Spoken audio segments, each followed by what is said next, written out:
Assalamualaikum warahmatullahi wabarakatuh. Selamat datang di channel Muhasabah Story Official, tempat berbagi kisah penuh hikmah, cerita kehidupan, dan pelajaran berharga yang bisa menjadi bahan renungan bagi kita semua.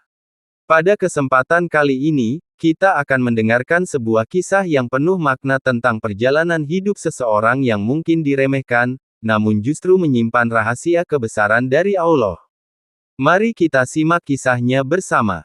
Wali Paidi adalah anak ketiga dari 3 bersaudara, dia anak terakhir, kakaknya yang pertama namanya Soleh, dan sekarang dia jadi kiai di daerah Kediri, punya pondok salaf kecil, yang hanya ramai ketika bulan Ramadhan. Sudah menjadi budaya kalau bulan Ramadhan banyak santri dari pondok lain yang ngaji posoan hanya untuk menghatamkan beberapa kitab, karena kalau ngaji pas bulan Ramadhan ngaji kitabnya super cepat yang bertujuan memang untuk menghatamkan bukan untuk kepahaman.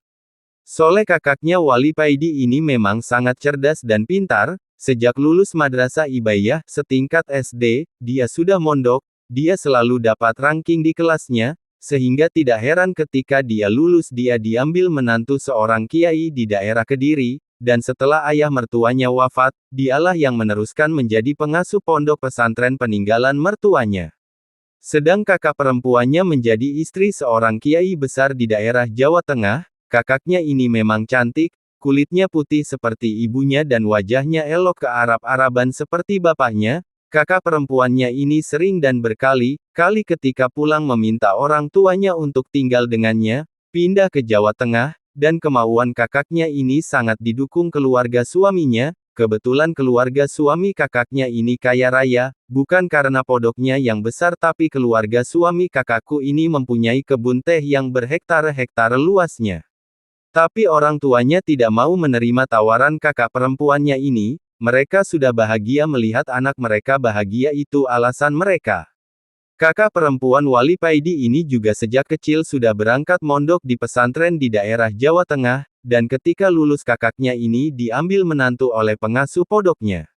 Sedangkan sejak kecil Wali Paidi selalu di rumah, ketika ditawari untuk mondok dia tidak mau. Wali Paidi masih ingin berbakti kepada orang tuanya, karena orang tuanya sudah tua. Wali Paidi tidak tega kalau meninggalkan orang tuanya sendirian tanpa siapa yang selalu siap membantunya. Wali Paidi sudah sangat senang melihat kakaknya telah menjadi orang semua.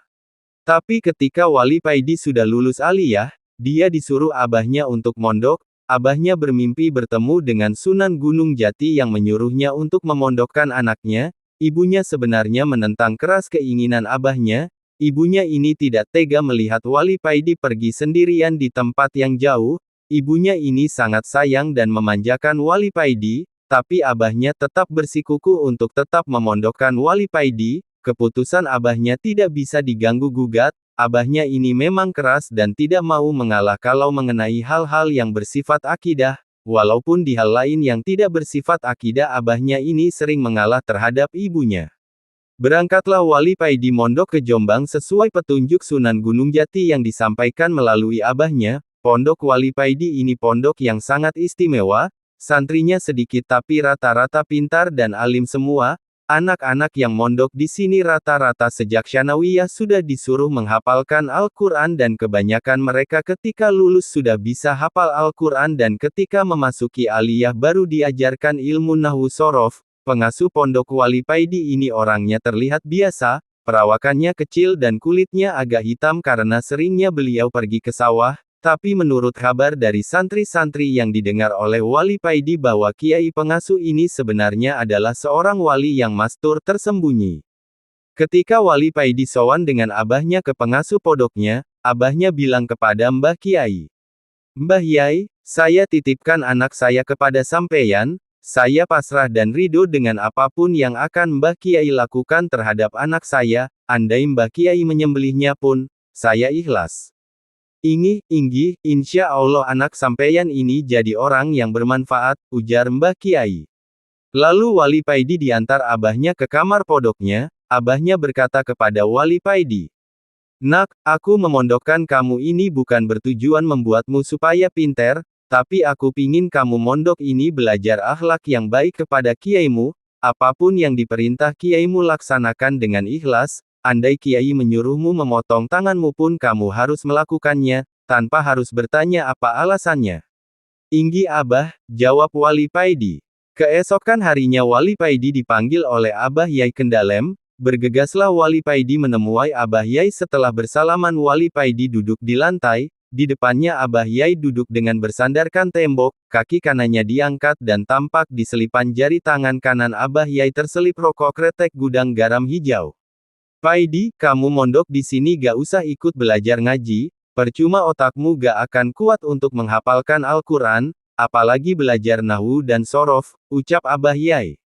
Wali Paidi terdiam, hatinya merasa terpukul dan sedih, tidak dinyana kiainya akan berkata seperti itu. Walau pesan abahnya KPD dirinya kepintaran bukan tujuannya untuk dipondokkan, tapi ucapan kiainya ini begitu menghujam hatinya. Mengapa, apa kamu gak terima? Kalau kamu gak terima dan gak mau mondok di sini ya pulang saja, kata kiainya dengan cuek.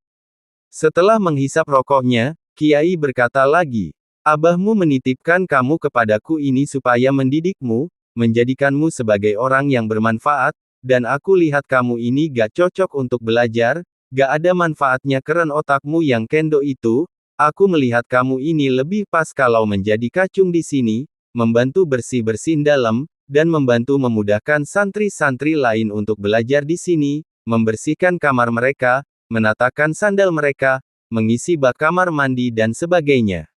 Wali Paidi terdiam, hatinya marah bercampur sedih. Dia sangat sedih dibilang otaknya kendo, tapi dia teringat pesan abahnya untuk manut atas apapun perintah kiainya.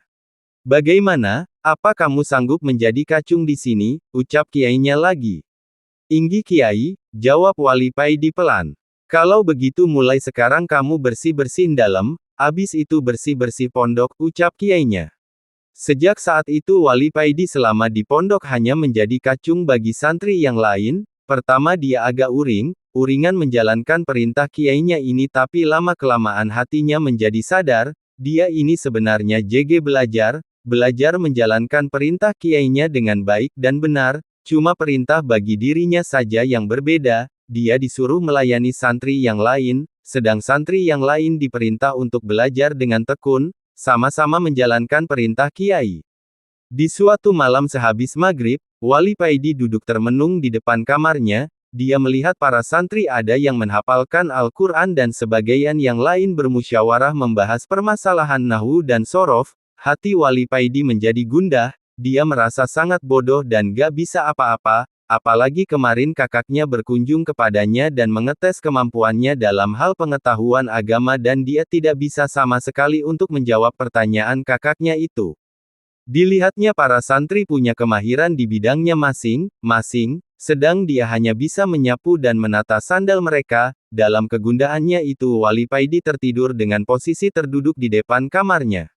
Wali Paidi bermimpi. Dalam mimpi tersebut Wali Paidi mendapat isyarat dari Kanjeng Nabi agar tetap tegar, sabar dan ikhlas dalam menjalankan perintah sang kiai yang akan berbuah ilmu hikmah yang memenuhi relung hati. Kisah lengkap silahkan baca episode 13. Itulah kisah awal mula Wali Paidi ketika masih humul dan belum terkenal, bersambung. Demikian kisah yang bisa kami bagikan hari ini. Semoga cerita ini bisa menjadi pelajaran dan muhasabah bagi kita semua agar selalu bersabar, ikhlas, dan tetap berbuat baik dalam setiap keadaan. Terima kasih sudah menonton di Muhasabah Story Official. Jangan lupa untuk like, komen, dan subscribe, serta bagikan video ini kepada teman dan keluarga agar lebih banyak orang bisa mengambil hikmahnya. Wassalamualaikum warahmatullahi wabarakatuh.